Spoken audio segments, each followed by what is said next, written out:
2026년 처음 시작은 인물별 성격 공부로 시작을 하기로 했습니다. 사람마다 하나님을 만나고 하나님과 만나는 과정 속에서 일어나는 여러 가지 모습들을 통해서 우리는 교훈을 받게 되는데요. 그런 부분들 중심으로 특별히 열왕기상에 나타난 인물들 중심으로 10주간 일단 인물별 성격 공부를 진행하고자 합니다. 오늘은 그 첫 시간으로 제가 전체적인 인물 성격 공부에 대한 부분들 좀 살펴보고 다음 주부터 본격적으로 인물별 성격 공부 시간을 갖도록 하겠습니다. 특별히 우리 성도님들께서 기도해 주시고 또 미리 안내되는 그런 인물들에 대해서 성경을 읽고 한 번 정도는 그 인물에 대해서 확인하고 오시면 수요일 날 성경 공부 시간이 더욱 유익하겠다 하는 생각이 듭니다. 인물별 성격 공부가 뭔지 그리고 이것을 통해서 어떤 유익을 얻을 수 있는지 하는 부분들 좀 살펴보고 실제로 한 인물을 통해서 이와 같은 부분들 어떻게 적용할 수 있는지 살펴보고자 합니다. 인물별 성격 공부는요, 이 말씀을 지식이 아니라 이제 삶으로 이해하게 하는 아주 좋은 도구입니다. 고린도서 10장 6절에 이 일은 우리의 본보기가 되어라고 기록하고 있는데, 이 성경에 기록된 내용들은 그냥 교리집으로 생각하는 것이 아니라 하나님의 구속 역사에 등장하는 사람들의 실제적인 삶을 기록하고 있습니다. 참 성경은 특이하게도 하나님의 책이면서 그 안에 정말 하나님 앞에 합당하고 완전하고 거룩한 이런 사람들만 기록되어 있으면 '아 이게 하나님 책이구나.' 하고 더 우리가 이해하기 쉬울 것 같은데 실제로 성경에는 그런 사람들은 별로 잘 기록이 안 돼 있고 다 허점투성이 연약함투성이 '왜 하나님은 저런 사람을 쓰실까?' 할 정도의 사람들이 등장하는 것들을 보게 됩니다. 우리는 그것을 통해서 어떤 지식적으로 하나님을 발견하는 것이 아니라 삶에서 어떻게 하나님을 만나고 또 하나님과의 관계 속에서 더 하나님을 알아가게 되는가라고 하는 부분들을 보게 될 것입니다. 이것이 인물별 성격 공부의 아주 큰 유익 중에 한 가지예요. 그 사람과 나는 어떤 차이가 있는가? 내가 그 사람이라면 나는 어떻게 했을 것인가? 뭐 이런 부분들을 좀 생각해 볼 수 있는 성경 공부 방법입니다. 그래서 특별히 그 성경 속의 인물들이 그 삶이 우리의 본보기가 되기 때문에 그들을 통해서 하나님의 뜻과 방법을 배울 수 있게 되는 것이죠. 그리고 그들의 경험이 우리 삶에 적용되는 실제적인 교훈을 제공해 줍니다. 그래서 우리는 이 인물별 성격 공부를 통해서 실제로 내 삶 가운데 그 인물들이 살아낸 그 삶을 본보기로 삼아서 오늘날을 살아낼 수 있는 이와 같은 좋은 표본이 될 것이라고 생각이 됩니다. 두 번째로 성격 공부의 유익은 항상 성공하고 하나님 말씀에 제대로 순종되어진 사람들만 나오는가라고 하는 부분들 살펴보면 그렇지도 않습니다. 참 하나님을 만나러 나오고 또 하나님의 음성을 들은 사람들인데 항상 실패를 경험하게 되죠. 참 그것도 성경이 기록하고 있는 아주 놀라운 교훈의 방법인 것 같아요. 실패하지 않는 인물들만 계속 성경에 기록해 놓았다면 우리는 아마 시리에 빠지지 않을까. '그래 저 정도 되는 사람이니까 성경에 기록됐겠지.'라는 생각을 하게 될 텐데 대부분의 성경에 기록된 사람들은 하나님을 잘 믿고 따른 사람들도 있긴 하지만 그 과정 속에서 늘 실패를 경험하게 되고 그 실패를 통해서 하나님 앞에 돌아오게 되는 회개의 과정을 기록하고 있습니다. 이것은 꼭 그들의 이야기가 아니라 '아 나의 이야기구나.'라고 하는 부분들로 적용해 볼 수 있는 것이죠. '나도 그랬는데.'라고 하는 생각들을 자주 갖게 하죠. 또 그럼에도 그런 회개 가운데에서 다시 하나님을 만나게 되면, 하나님이 부르시면 거기에 이제 순종하는 모습들을 또 기록하고 있습니다. 하나님의 부르심에 응답한 그 인물들의 삶을 보면 참 놀라운 일들을 이루어낸 것들을 보게 되는데요. 하나님이 부르셨기 때문에 그 부르심에 따라갈 때 그냥 편안하고 하나님이 인도하신 대로 그냥 따라가기만 하면 된다, 이렇게 생각할 수 있는데, 우리는 순종이 그리 만만한 일은 아니다라는 것을 성경을 통해서 자꾸 경험하게 됩니다. 그리고 그 순종을 통해서 하나님이 역사하시죠. 하나님 말씀하셨는데 따라가다 보면 어려움을 꼭 만나게 됩니다. 아브라함도 그러했고 다윗도 그러했고, 많은 사람들이 하나님이 부르셔서 하나님을 따라갔는데 어려움을 만나게 되죠. 그런 과정에서도 순종하는 이런 모습들을 보게 됩니다. 오늘 아침에 이제 새해가 돼 가지고 성경 읽기 다시 시작을 해서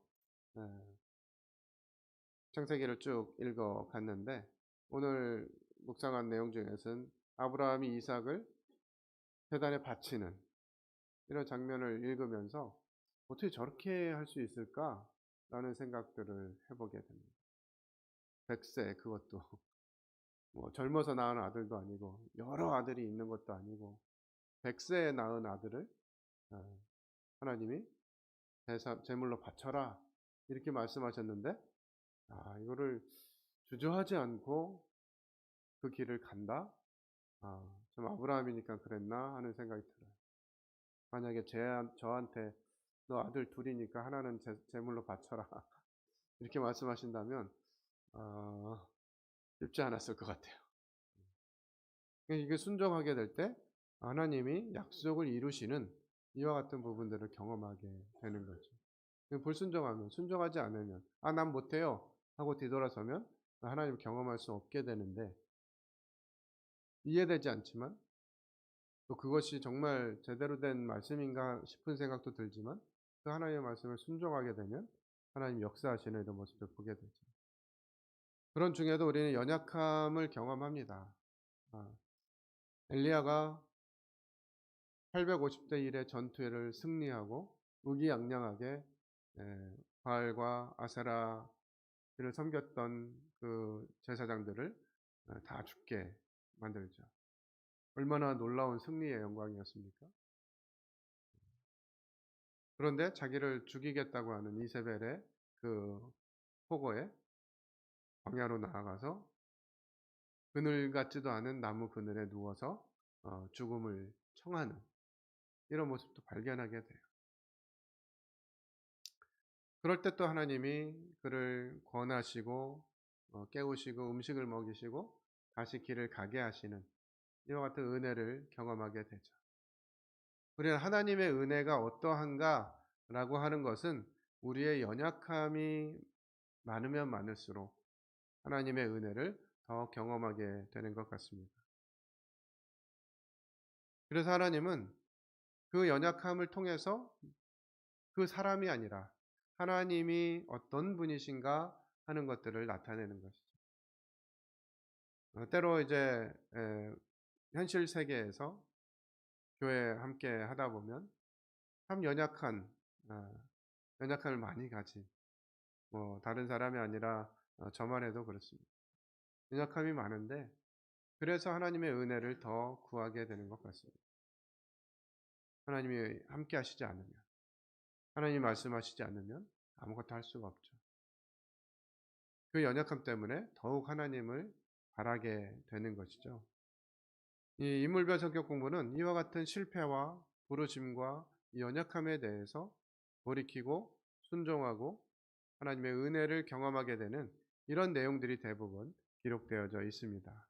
또 우리는 성경을 통해서 내 삶에 실패한 일들, 또 하나님이 가끔 나를 부르셨던 것들, 또 나의 연약함이 하나님을 어떻게 경험하게 했는지 이런 부분들을 비춰보게 될 것입니다. 우리가 인물 성격 공부를 할 때 특별히 우리는 그 사람의 어떠함에 대해서 자꾸 주목하게 돼서 그러니까 바울이니까 베드로니까 뭐 이런 얘기를 하게 될 수 있는데, 에, 그 사람 중심이 아니라 하나님이 그에게 어떤 은혜를 베푸셨는가라고 하는 부분들을 중점적으로 볼 필요가 있습니다. 조금 더 강한 사람에게는 강하게, 또 약한 사람에게는 또 약한 방법으로 하나님 계속해서 은혜를 베푸시죠. 계속 악하게 살던 아합도 하나님이 노년에 야, 너 그렇게 살면 안 되지 않겠냐? 말씀하셨을 때 한 번 딱 하나님 말씀 들었는데, 그 하나님이 그를 통해서 이야기하기를 그가 내 앞에서 겸비함을 보았느냐, 이렇게 말씀하십니다. 하나님의 은혜죠. 평생 하나님 없이 그냥 아내 말만 따라서 우상을 섬기고 그렇게 살던 아합이 하나님 앞에서 겸비하게 되는 모습. 자주 그랬으면 좋겠지만 그것도 아니라 일생에 단 한 번뿐인 그 모습을 보면서 하나님은 그를 또 기억해 주시는. 그러니까 우리는 많은 분들이 어떤 어려움 때문에, 자기 연약함 때문에 뒤로 물러가게 되고 주님을 떠나게 되고 교회와 멀어지게 되는 이런 경험들을 하게 되잖아요. 근데 말씀은 그럴수록 더 가까이 오라는 거죠. 히브리서 4장에서도 우리에게 그와 같은 말씀을 가르쳐 주십니다. 우리는 뒤로 물러가 침륜에 빠질 자가 아니라 낙심할 때일수록, 힘들 때일수록 은혜를 구해야 되는 것이죠. 은혜의 보좌 앞에 담대히 나아감을 얻는다고 하는 이런 믿음의 고백을 할 필요가 있는 것입니다.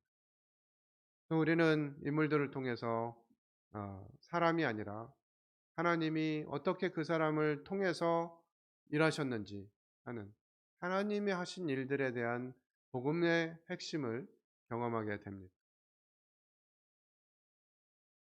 어쩌면 하나님이 그런 사람들까지, 심지어는 하나님의 백성이 아닌, 이스라엘 백성이 아닌 이방 민족의 사람들까지도 사용하시면서 그 하나님이 어떤 분이신지를 사람들에게 알려주고 싶어 하시는 거예요. 그것이 복음이죠. 하나님 그분이 복음입니다.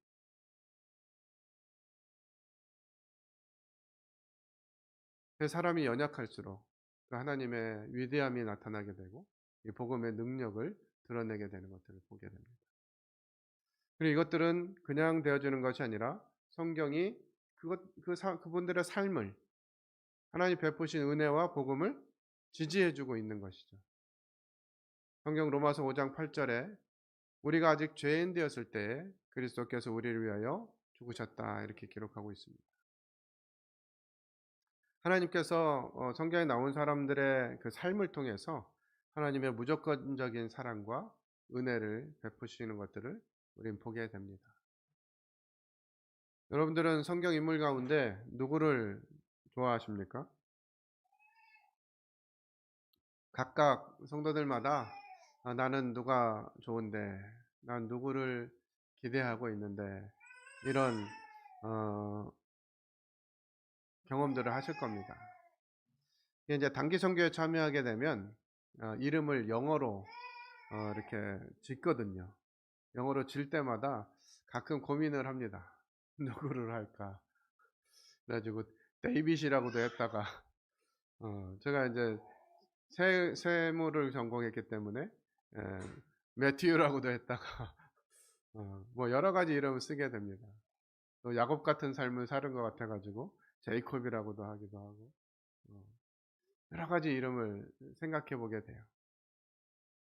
그 삶이, 인생이 어떤 누구 한 사람의 모양처럼 살아가는 것이 아니라 인생의 여러 과정 속에서 다양한 사람들의 그 그림이 오버랩되죠. 제 이름 때문에도 마태를 좋아했었기도 했었고, 전공 때문에 마태를 좋아했었고, 이름 때문에는 또 모세를 또 이렇게 관심 가졌던 적이 있습니다. 모세가 무서운 산에 올라갔잖아요, 그죠? 제 이름이 어마롬자의 메산자거든요. 엄한 산이에요. 그런 이름 생각해도 어떤 인물들을 통해서 교훈을 얻게 되죠. 성경의 인물들을 생각하면 우리는 여러 가지 교훈을 받게 되는 것 같습니다. 그러면서 우리는 어 자기 의나 자기 공로 '내가 그래도 이랬으니까.'라고 하는 거죠. 자기의 어떠함 때문에 하나님 부르신 사람은 거의 없는 것 같아요. 노아나 뭐 욥이나 이런 사람들 가끔 등장은 합니다. "당대의 의인이요 완전한 자라." 이렇게 표현하는 사람들이 가끔 등장을 하는데, 그것도 그 사람들이 어떤 뭐 특별함이 있어서가 아니라 하나님이 베푸신 은혜가 그들을 그렇게 하나님 앞에 서도록 하신 것이죠. 근데 많은 경우에 하나님이 말씀하시고 또 우리 주님이 지적하신 것도 자기 의를 가지고 나오는 사람은 해결이 안 되는 거예요. 예수님의 제자 중에서 유일하게 예수 그리스도를 제대로 믿지 못하고 지옥에 간 제자가 있습니다. 누구죠? 가룟 유다예요. 가룟 유다 왜 지옥에 갔을까요? 가룟 유다는 우리가 일반적으로 구도자들에게 요구하는 그와 같은 부분들을 다 했어요. 가룟 유다는 예수 그리스도께서 하나님의 아들이신 것을 알았나요? 몰랐나요? 가룟 유다는 알았어요? 몰랐어요? 알았어요. 가룟 유다는 예수님이 죄가 없으신 분이라는 것을 알았어요? 몰랐어요? 알고서 그 돈을 갖다가 버는데 '내가 잘못된 피를 팔았다.' 하면서 예수님이 죄가 없으시다는 걸 깨달았어요. 알고 있었어요. 그리고 그가 예수님을 은 30에 팔은 것을 어떻게 했죠? 후회했잖아요. '내가 죄 없는 분을 팔았다.' 이러면서 후회했잖아요. 근데 왜 지옥에 갔죠? 예수님이 누군지도 알고 그분이 죄가 없으신 분인지도 알고, 그런데 왜 지옥에 갔어요? 결국은 자기가 뭔가를 해결하려고 한 것이거든요. 똑같은 죄를 지었어도 어떻게 보면 가룟 유다보다 베드로가 더 심한 죄를 지은 거 아닌가 이런 생각이 들어요. 베드로는 3번씩이나 또 예수님을 저주하면서 부인했어요. 근데 베드로와 가룟 유다의 차이는 뭐였죠? 베드로는 그와 같은 자기의 모습을 가지고 주님 앞에 나아간 거죠. 그런데 가룟 유다는 그것을 자기가 해결하려고 했어요. 자기 스스로 책임지려고 한 거죠. 이런 사람들이 성경에 많이 나타나는데, 자기 의를 가지고 나오는 사람은 하나님 앞에 올바로 설 수 없음을 우리는 배우게 됩니다. 오히려 우리는 은혜와 또 회개를 통해서 하나님을 의존하는 이런 신앙을 성경의 인물들을 통해서 배우게 될 것이에요. 의로움, 자기의 행위 이런 것으로 구원받는 것이 아니라 오직 하나님의 은혜로만 구원받는다라고 하는 사실을 우리는 기억하게 됩니다. 오늘날 이제 복음이 막 제대로 이제 복음에 대한 열매들이 잘 안 나타나기 시작하면서 이 복음을 전하는 분들이 많은 고민을 하게 됩니다. 복음에 뭔가 문제가 있나? 왜 이렇게 사람들이 구원받는데 열매가 나타나지 않지? 이걸 고민하면서 이 복음의 내용에 자꾸 손을 대려고 그래요. 그러면서 나온 것이 이제 주재권 복음 이런 것입니다. 예수님 믿었다면 확실하게 바뀌어야 된다. 분명한 열매가 나타나야 된다. 그러면서 그런 완전한 주권, 예수 그리스도에 대한 완전한 주권이 실행되지 않으면 그건 구원받은 것이 아니다. 이렇게 이야기합니다. 그렇습니까? 여러분들 구원받은 날을 한번 생각해 보세요.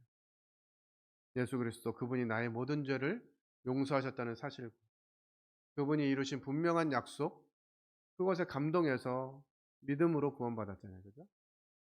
그리고 나서 한번 생각해 보세요. 여러분이 완전한 주권이 주님께 굴복되셨나요, 바로? 아마 그런 분 거의 없으실 거예요. 근데 자꾸 복음의 내용에 손을 대요.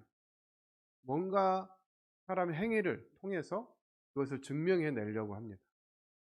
그러나 성경은 구원은 은혜로 받는 것이다라고 하는 것들을 계속해서 강조하고 있고요. 삶에 있어서도 동일하게 은혜로 주님을 경험하고 만나게 됩니다. 그래서 우리는 하나님께 나아갈 때 이 성경의 인물들을 통해서 그걸 배우는 거예요. 아, 하나님이 내게 그렇게 하셨지. 그것이 하나님의 은혜지라고 하는 것들을 계속 배우게 되는 거예요. 하나님의 은혜가 아니면 이루어질 수 없는 이와 같은 사실들을 확인하게 되는 것입니다. 그 인물별 성격 공부의 유익 중에 아주 특별한 부분들이 있는데요. 아, 수요일은 그래도 청년, 장년들 위주로 이렇게 오기 때문에 좀 덜 어렵습니다만은 주일날 설교는 상당히 애로사항이 있어요. 어린아이서부터 노성도에 이르기까지 다양한 층이 앉아 있는데 어떻게 한 메시지로 모든 사람을 다 만족시킬 수가 있겠습니까? 타겟이 있고 그 타겟에 맞는 설교를 하게 되죠. 근데 인물 성격 공부를 하게 되면 다양한 층에게 다 만족을 줄 수 있는 성격 공부 또 설교가 될 수 있는 것 같습니다. 장년층은 이미 인제 그와 같은 삶을 살아왔기 때문에 공감대가 형성이 되죠. '아 나도 그런 삶 살았었지. 한땐 뜨거웠는데.' 예 그래서 옛날에 그런 찬송 많이 불렀잖아요. 아름다웠던 지난 추억들 사랑했었던 많은 기억들 뭐 이러면서 옛날에 좋았는데 뭐 이러면서 그냥 성경의 인물들 보면서 '아 나도 그랬었지.' 이런 게 있었죠. 이런 경험이 되잖아요. 그리고 실패했을 때 왜 실패했는지 또 잘 알아요 금방. '그래 저렇게 하면 실패하는 거야.'라고 하는 거 경험이 다 돼 있죠. 그리고 나서 어떻게 하면 회복이 될 수 있는지도 또 자기 삶을 뒤돌아보면서 생각하게 됩니다. 그래서 삶의 경험과 성경 인물을 연결해서 나에게 비춰볼 수 있는 유익이 있습니다. 청년들에게는 이 인물별 성경 공부를 통해서 그 사람을 배우면서 정체성을 확립하게 됩니다. '아 그리스도인이라면 저래야 되는 거구나.'라고 하는 거죠. 그리고 소명의 발견의 기회를 갖게 돼요. 누군가 나와 비슷한 상황에 딱 주어졌을 때 '나도 하나님 저렇게 찾아야 되나?'라는 마음들을 갖게 되는 거죠. 우리 청년들이 제일 어려움을 겪는 시기가 언제입니까? 예. 취업하고 취업 전선에 나갈 때 다들 어려움을 겪습니다. '내가 사회생활을 어떻게 해야 되지?' 그러면서 청년들이 첫 직장을 가지면 공통적으로 고백하는 성도들 그 고백하는 내용들이 있어요. 뭐냐면 "수요 집회 나오는 게 쉬운 줄 알았는데." 예 먼저 되신 분들은 참 이렇게 빠지지도 않고 매주 수요일 날 교회 나와서 '이게 쉬운 건구나.' 생각했는데 직장 생활을 해 보니까 그게 만만치 않다는 거를 경험하게 됩니다. 그러면서 성도들을 통해서 배우기도 하지만 성경에 나타난 이런 인물들을 통해서 '내가 어떻게 살아가야 된다. 어떤 선택을 하고 어떤 방향으로 나아가야 될지를 배우게 되는 것이죠.' 또 청소년층은 이 성경 인물을 나의 모델로 삼을 수 있습니다. '나도 뭐처럼 돼야지.'라고 하는 '나도 누구처럼 돼야지.'라고 하는 생각을 가지게 됩니다. 그들에게 필요한 것이 이제 가치관의 형성인데요. 성경 인물을 통해서 교훈을 받게 되면 아이들이 이 가치관을 정하게 될 수 있습니다. 그리고 이 신앙의 실제적인 적용을 하게 될 수 있는 것이죠.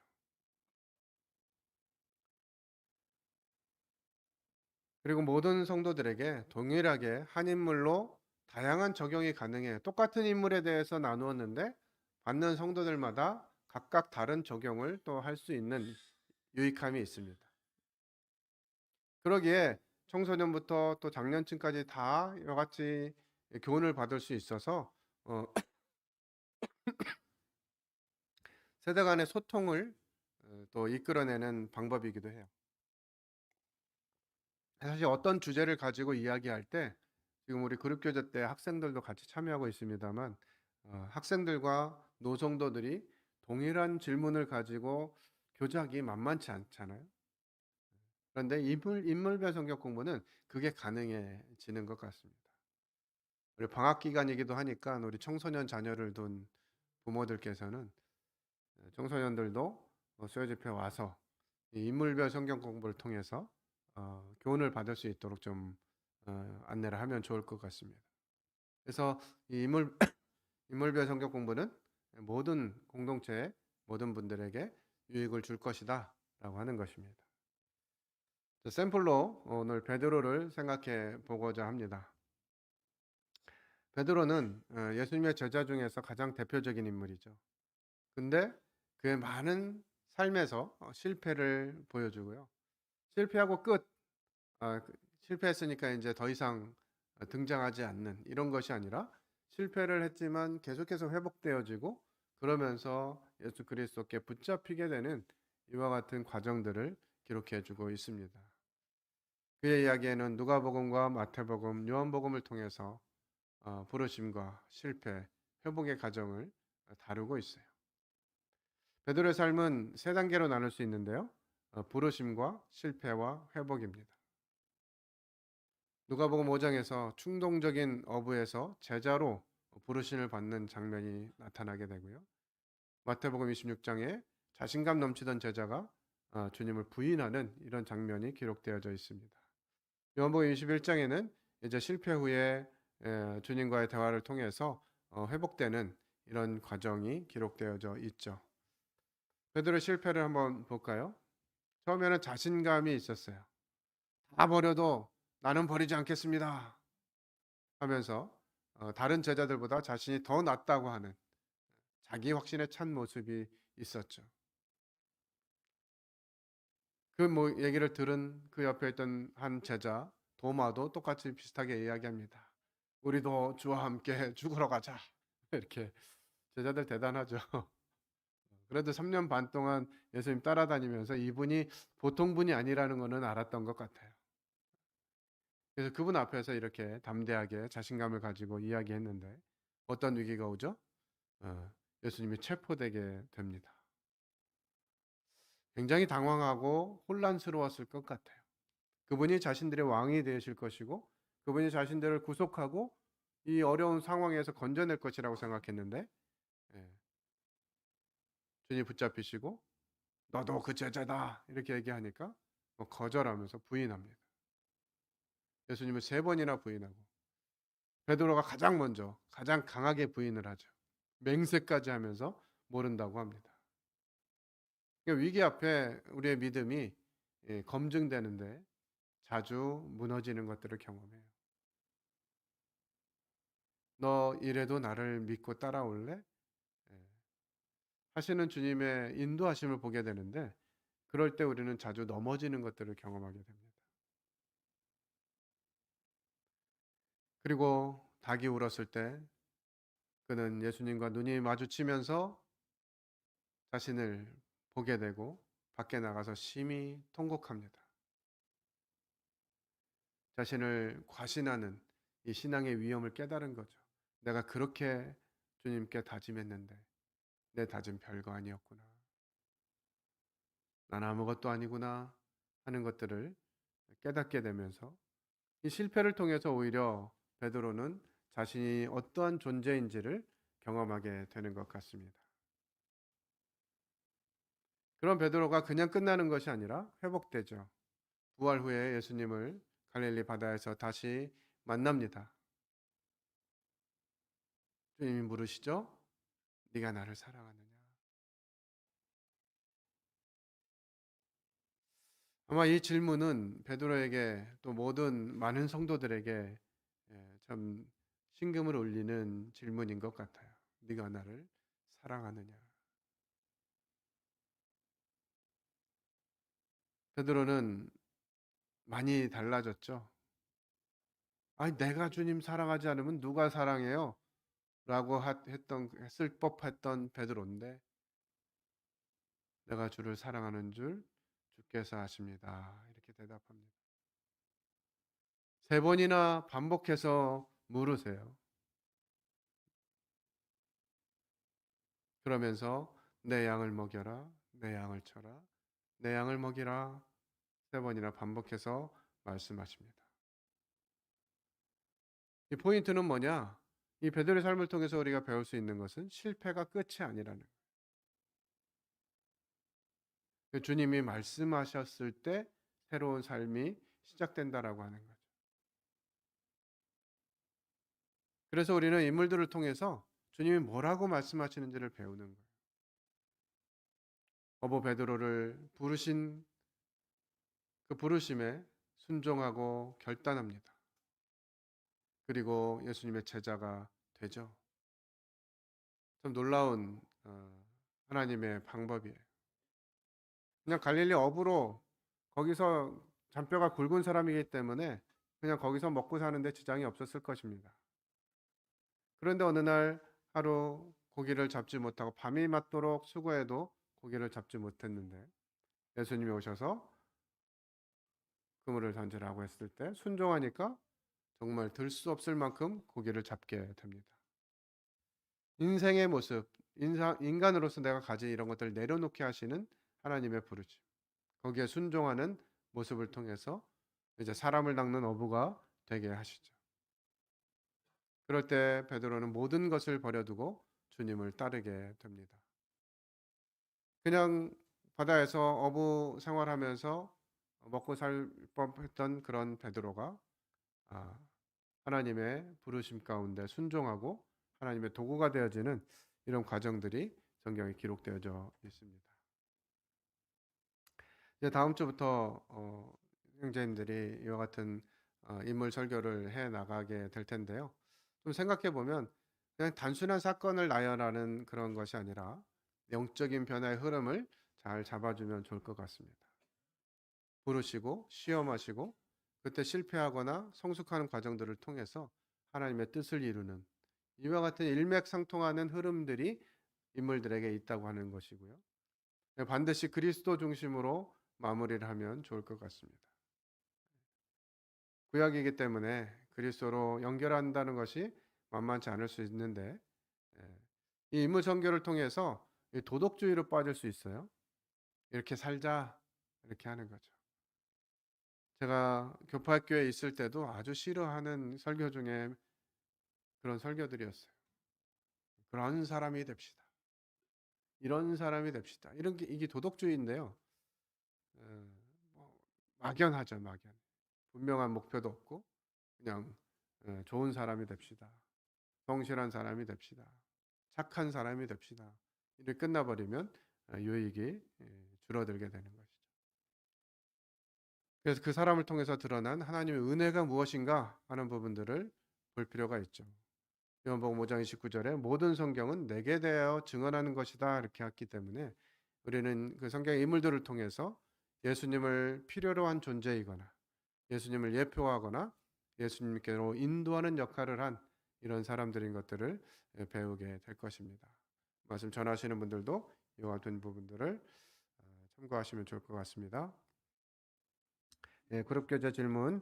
성경 인물 중에서 좋아하는 인물 누구이며 그를 통해 배운 교훈이 무엇인가요? 가지고 그룹 교제 하도록 하겠습니다. 그룹 교제에서 기도하고 마치겠습니다. 아버지 하나님 감사드립니다. 하나님께서 성경의 인물들을 통해서 저희에게 베푸시는 은혜와 그 분명한 말씀들을 배우게 됩니다. 하나님께서 교회 가운데 허락하신 형제님들을 통해서 이와 같은 부분들 배우게 될 때 모든 성도들이 각각 자기에게 적용되어지는 과정들이 되게 도와주시고 말씀을 전하는 자나 받는 자나 하나님이 베푸신 은혜와 그 사랑을 경험하는 놀라운 성격 공부 시간이 될 수 있도록 도와주시길 원합니다. 오늘 함께 해주신 것 감사드리며 예수님 이름으로 기도했습니다. 아멘.